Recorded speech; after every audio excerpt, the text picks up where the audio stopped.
આપ સર્વોને હેતપૂર્વક જય શ્રી સ્વામિનારાયણ। આજની સત્સંગ કથા વાર્તા નિજ મંદિર સાવરકુંડલા। આજની સત્સંગ કથા વાર્તામાં આપણે શ્રી જ્યેષ્ઠ શુક્લ નિર્જલા એકાદશીની કથા સાંભળશું। ભીમસેન પૂછે છે કે હે મોટી બુદ્ધિવાળા પિતામહ વેદવ્યાસજી, તમોને જે હું ઉત્તમ વચન કહું છું તે મારું ઉત્તમ વચન સાંભળો।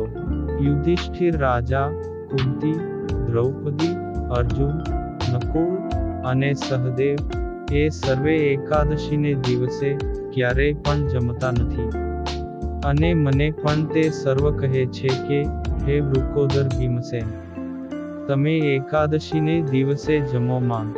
આવી રીતે જ્યારે તે સર્વે લોકો મને કહેવા માંડે છે ત્યારે હું તે સર્વે લોકોને એકાદશીનો ઉપવાસ ન કરી શકતો હોવાથી એટલું જ કહું છું કે હે તાત યુધિષ્ઠિર રાજા, હું ભૂખના દુઃખને માંડ સહન કરી શકું છું, માટે હું એકાદશીને દિવસે ઉપવાસ કર્યા વગર દાન આપીને વિધિ પુરસ્સર કેશવ ભગવાનની પૂજા કરીને કેવી રીતે એકાદશીના વ્રતના ફળને પ્રાપ્ત થાવું, અર્થાત એકાદશી કર્યાનું ફળ પામવું, તે તમે મને કહી બતાવો। આવી રીતનું ભીમસેનનું વચન સાંભળીને વેદવ્યાસજી આ પ્રમાણે વચન બોલ્યા, અર્થાત કહેવા લાગ્યા કે હે ભીમસેન, જો તમને સ્વર્ગ અતિ પ્યારું લાગતું હોય અને નરક અપ્રિય લાગતું હોય તો બંને પક્ષની એકાદશીને દિવસે જમવું નહીં। આવા વેદવ્યાસજી મુનિના વચન સાંભળીને ભીમસેન બોલ્યા જે હે મોટી બુદ્ધિવાળા પિતામહ વેદવ્યાસજી, હું તમારી આગળ એકાદશીનો ઉપવાસ ન કરી શકવાનું કારણ કહું છું તે સાંભળો। હે વેદવ્યાસ મુનિ, હું એક ટાણું કરવાને એક વખત જમવાને શક્તિમાન નથી, અર્થાત હું એક ટાણું એક વખત ભોજન વિના રહી શકતો નથી, ત્યારે ઉપવાસ તો ક્યાંથી કરી શકું? તેનું કારણ એ છે કે રૂપ નામનો જે અગ્નિ છે તે અગ્નિ હંમેશા મારા પેટમાં રહે છે, તેને લીધે મારે અતિ અન્ન ખાવું પડે છે, અર્થાત જ્યારે હું અતિ અન્ન જમું છું ત્યારે જ તે શાંત થાય છે। માટે હે મોટા મુનિ વેદવ્યાસજી, હું એક ઉપવાસ કરવાને શક્તિમાન છું, તેથી જે કરવા વડે મારું કલ્યાણ થાય તે કરવાનું તમે તમારા મનમાં એક નિશ્ચય કરીને મને કહો। વ્યાસજી કહે છે કે ભીમસેન, તે મનુસ્મૃતિમાં કહેલા અને વેદની અંદર કહેલા ધર્મો તો સાંભળ્યા છે, માટે હે નરોના અધિપતિ ભીમસેન, કલિયુગને વિશે તો તે ધર્મો જો કે કરી શકાતા નથી તો પણ થોડું ધન ખર્ચવાને લીધે થોડી મહેનત કરવામાં જ મોટા ફળને આપનારું, સર્વ પુરાણોમાં સારું અને સુખરૂપ ઉપાયવાળું, સુખથી બની શકે એવું જે એકાદશીનું વ્રત છે હમણાં હું તને કહું છું, તે એકાદશીનું વ્રત અતિ ઉત્તમ હોવાથી હે ભીમસેન, તારે બંને પક્ષની પખવાડિયાની એકાદશીને દિવસે જમવું નહીં। જે મનુષ્ય એકાદશીને દિવસે ભોજન કરતો નથી તે મનુષ્ય નરકમાં જતો નથી, અર્થાત તે મનુષ્યને નરકની પ્રાપ્તિ થતી નથી। એવી રીતના વેદવ્યાસના વચન સાંભળીને પવનથી જેમ પીપળાનું પાંદડું કંપવા માંડે તેમ કંપતો એવો મોટી ભુજાવાળો ભીમસેન બી જવાને લીધે નીચે પ્રમાણે વચન બોલવા માંડ્યો કે હે પિતામહ વ્યાસજી, હું ઉપવાસ કરવામાં સમર્થ ન હોવાથી શું કરું અને કેવી રીતે વ્રત કરું? તેટલા માટે હે પ્રભુ, બહુ ફળવાળું, ઘણું ફળ દેનારું એક વ્રત મને બતાવો।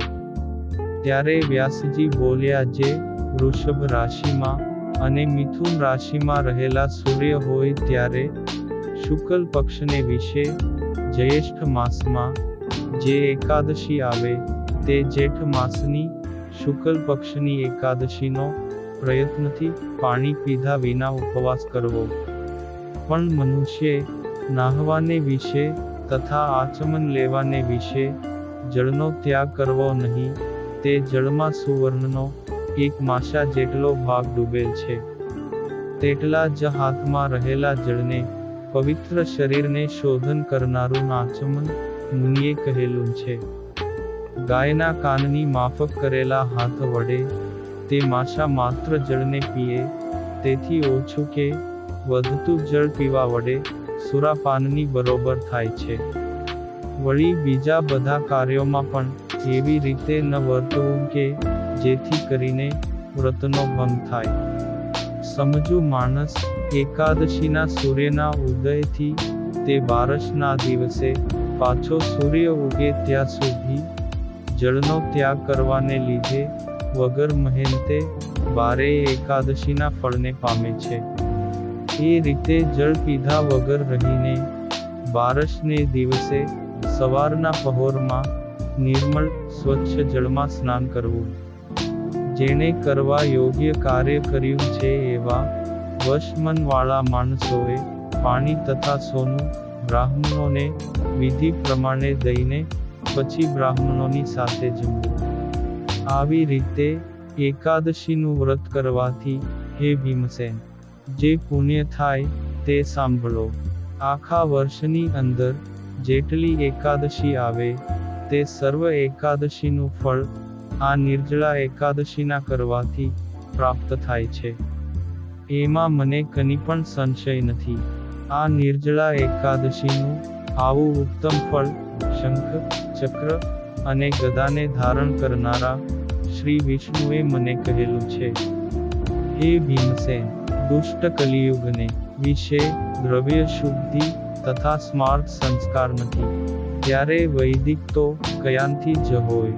તેથી પ્રાપ્ત થયેલા કલિયુગમાં એકાદશીને દિવસે કુપોષણથી પુરુષ પાપથી મુકાય છે.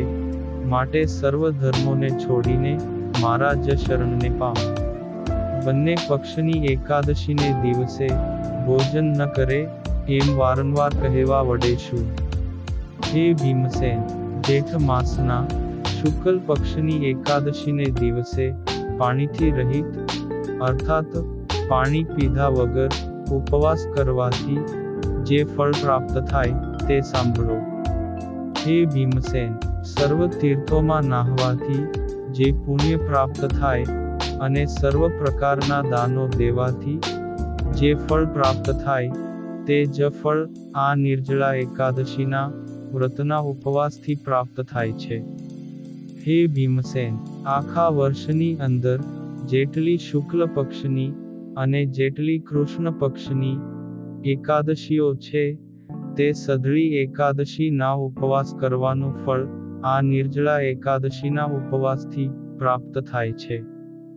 એમાં સંશય નથી. હે નર વ્યાઘ્ર ભીમસેન ઉપવાસ કરેલી એકાદશીઓ ધન ધાન્યને દેનારી અને પુણ્યરૂપ છે તથા પુત્રના ફળને અને આરોગ્યના ફળને દેનારી છે એ હું તમને સત્ય કહું છું.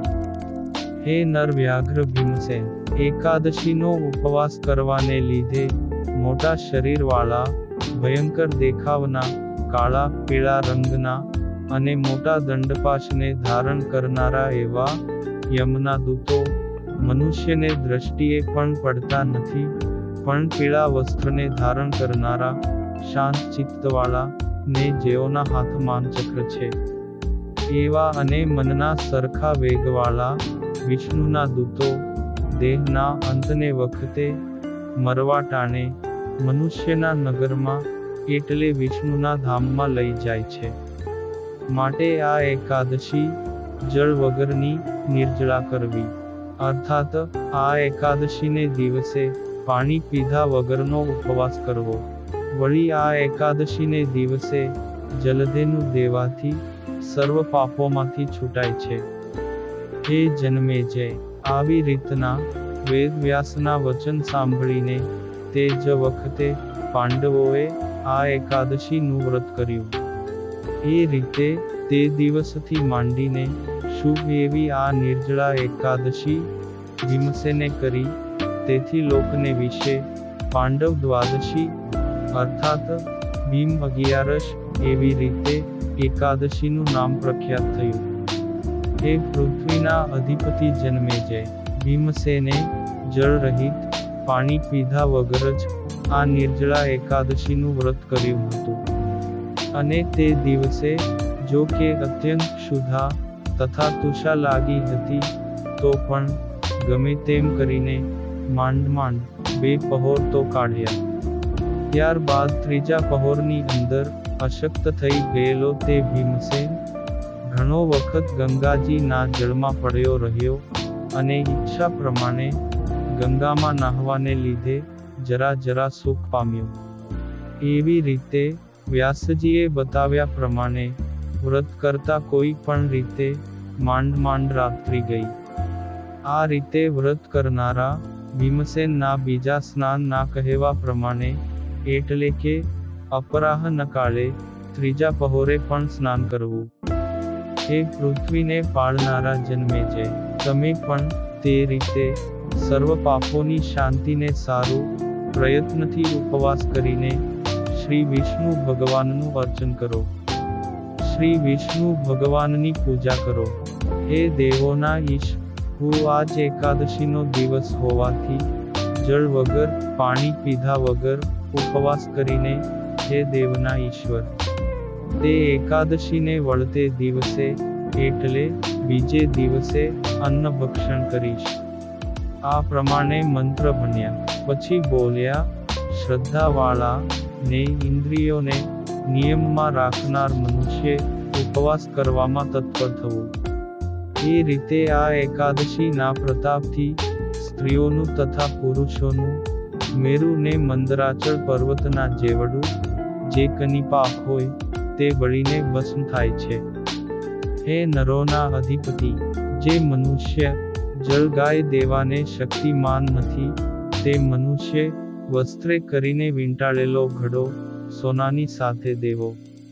આ એકાદશીને દિવસે જે જળના નિયમને સ્વીકારે અર્થાત પાણી ન પીવાનો નિયમ લે, તે અવશ્ય પુણ્યને ભોગવનારો છે। અને તે દિવસે તે પહોરે કરોડો પળભાર સોનું દીધાના ફળને પામે છે। નિર્જળા એકાદશીના દિવસે તે સર્વ તેનું અક્ષય થાય છે, અર્થાત નાશ ન પામે એવું થાય છે। આમ શ્રી કૃષ્ણ પરમાત્માનું બોલવું છે, હે રાજા, ભક્તિ વડે નિર્જળા એકાદશીનો ઉપવાસ કર્યાથી નર શ્રી વિષ્ણુના પદને પામે છે, ત્યારે બીજા ધર્મની કની જરૂર નથી। હે કુરુના કુળમાં શ્રેષ્ઠ રાજા, આ એકાદશીને દિવસે જે સોનું અન્ન વસ્ત્રો દે છે, તે સર્વ દેનારનું અક્ષય છે। એકાદશી ને દિવસે જે અન્ન જમે છે, તે પાપનો ભોગતા થાય છે। આ લોકમાં તે ચાંડાલ થાય છે અને મુવા પછી તે ખરાબ ગતિને પામે છે। જેઓએ જેઠ માસના શુક્લ પક્ષને વિશે એકાદશીનો ઉપવાસ કર્યો છે, તેઓ બ્રાહ્મણને હણનારા, મદિરાના પીનારા, ગુરુનો દ્વેષ કરનારા, હંમેશા ખોટું બોલનારા હશે તો પણ સર્વ પાપોમાંથી છૂટી જશે। હે રાજાઓના ઇન્દ્ર, નિર્જળા એકાદશીને દિવસે શ્રદ્ધાવાળા અને ઇન્દ્રિયોને નિયમમાં રાખનારા નરો અને સ્ત્રીઓએ એ ઉપરાંત બીજું જે કરવું જોઈએ તે સાંભળો। હે નરપતિઓમાં શ્રેષ્ઠ રાજા, આ એકાદશીના વ્રત કરનારાઓએ જળમાં સુનારા એટલે કે બોડનારા દેવને પૂજવા, જળમય ગાય દેવી, પ્રત્યક્ષ ગાય દેવી કે ઘરુત ધેનું પણ દેવી।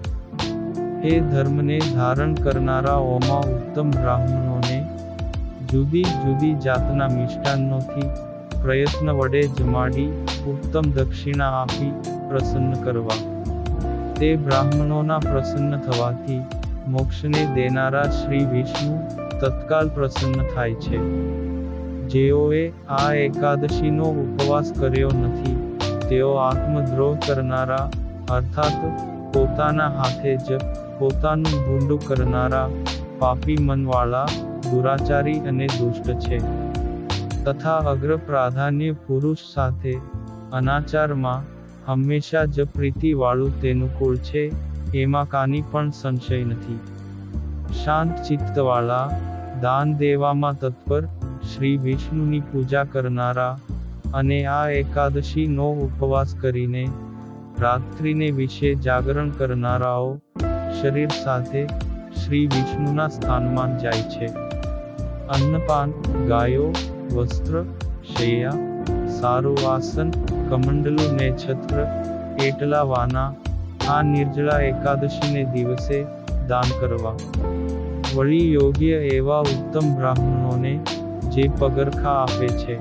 તે સોનાના વિમાનમાં બેસીને નક્કી સ્વર્ગ લોકમાં જાય છે જે કોઈ આ એકાદશીની કથા ભક્તિથી સાંભળે છે અથવા સંભળાવે છે એ બંને જણા સ્વર્ગમાં જાય છે તેમાં કની પણ વિચાર કરવો પડે તેમ નથી રાહુએ ગળેલો સૂર્ય હોય તે વખતે કુરુક્ષેત્રને વિશે દાન દેવાથી જે ફળ પ્રાપ્ત થાય તથા મુએલાઓનું શ્રાદ્ધ કરવાથી જે ફળ પ્રાપ્ત થાય છે તે ફળ આના સાંભળવા માત્રમાં જ પ્રાપ્ત થાય છે એકાદશીને દિવસે આહાર ન કરનારો હું કેશવ ભગવાન પ્રસન્ન થવા માટે આચમન સિવાયનું બીજું તેને નિશ્ચય તજી દઈશ એવા નિયમને ધારણ કરે દ્વાદશીને વિશે દેવોના સ્વામી ત્રિવિક્રમ પૂજવા લાયક છે નાના પ્રકારના તીર્થના જળો ચંદન પુષ્પ ને દીવાઓ વડે શ્રી હરિને પ્રસન્ન કરે વિધિ પ્રમાણે પૂછીને પછીથી આ મંત્રને જપે હે દેવના દેવ ઇન્દ્રિયોના પતિ સંસાર રૂપી સમુદ્રથી તારનારા જળના ઘડાને દેવા વડે સદગતિને પહોંચાડો ત્યાર પછી શક્તિ પ્રમાણે હે ભીમ અન્ન વસ્ત્ર છત્ર પગરખા ને ફળ સહિત ઘડાઓ બ્રાહ્મણને માટે દેવા બીજા દાનો અને ઘણું કરીને જળધેનું દેવી ત્યાર પછી બ્રાહ્મણોને જમાડીને વાણી નિયમમાં રાખી પોતે જમે એ પ્રમાણે જે મનુષ્ય પાપનો નાશ કરનારી દ્વાદશીને પૂર્ણ કરે છે તે સર્વ પાપથી છૂટીને મોક્ષને પ્રાપ્ત થાય છે ત્યારથી માંડીને ભીમે કરેલી શુભ એકાદશી તે નામ વડે પાંડવ દ્વાદશી લોકમાં પ્રસિદ્ધ થઈ એ પ્રમાણે શ્રી બ્રહ્મવૈવર્ત પુરાણમાં કહેલી જેઠ મહિનાના શુક્લ પક્ષની નિર્જળા નામની એકાદશીનું મહાત્મ્ય સંપૂર્ણ અને હવે પછીની કથા વાર્તા આપણે આગળના ભાગમાં સાંભળશું અત્યારે આપ સર્વોને ભાવથી જય શ્રી સ્વામિનારાયણ।